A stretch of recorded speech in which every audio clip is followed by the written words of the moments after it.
Namaste guys, in this video we are going to learn how to print the star pattern in TypeScript. So let's start. So first I will create a function, let's say call it star pattern. Okay, and that rows and its data type is number. The data type of my function is void. So what does void means? So basically I'm saying, hey, whatever the value you are getting from my star pattern function, it can't be assigned to any new variable, something like that. So you print number, string, whatever you want from this pattern, it doesn't matter. But if I type here for example number, then I have to give the output from this function must be a number, else I will get some error. For those who don't get it, don't worry, check out the link in description of my blog. Now what I will do, I will write a for loop. Let's say the I is the variable name and number. So basically what I'm saying is, hey, that I whose data type is what? Number. And let's assign a value of 0 and I less than rows I plus plus.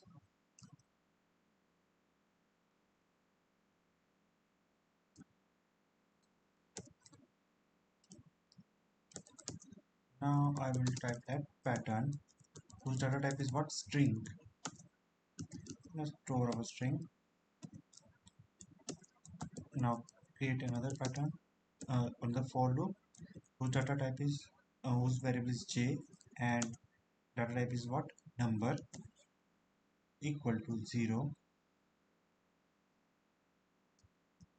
j less than equal to what? I, j plus plus.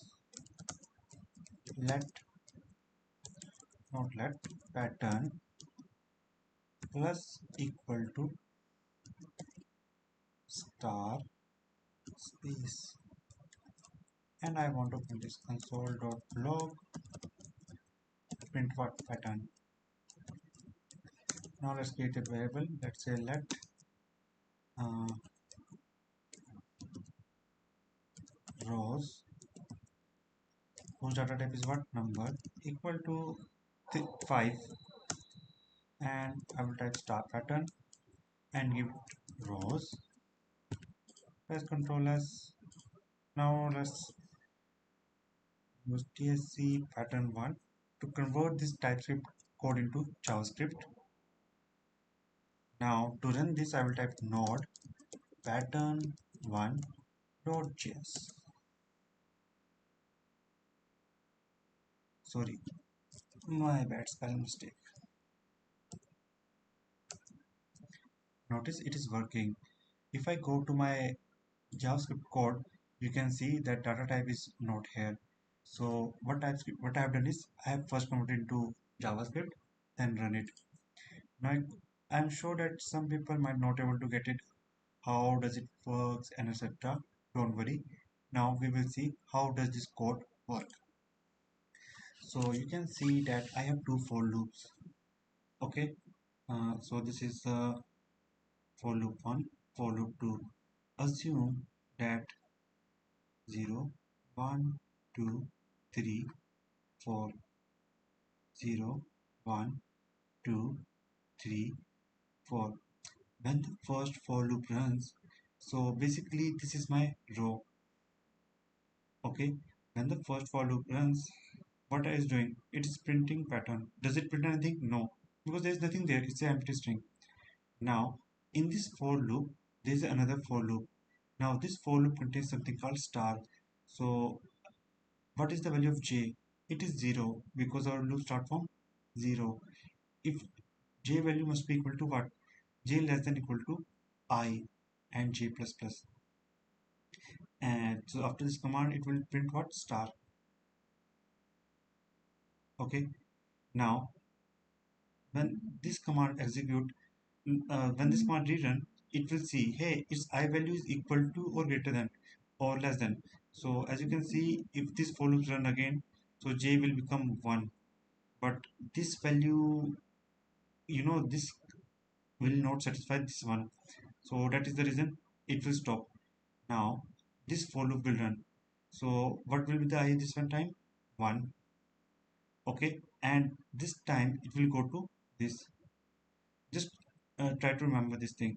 This loop, the first for loop, control the number of lines. Okay, and this loop control what to print.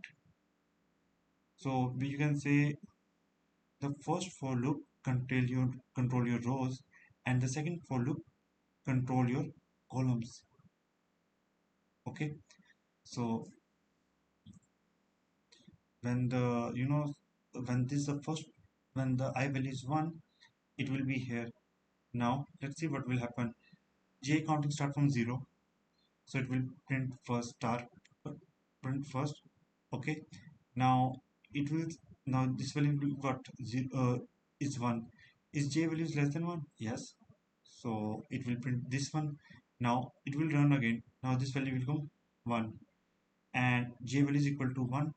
Okay, so these things, and this loop will run, and this will print star pattern, and this will go on. So in that way it will print your pattern.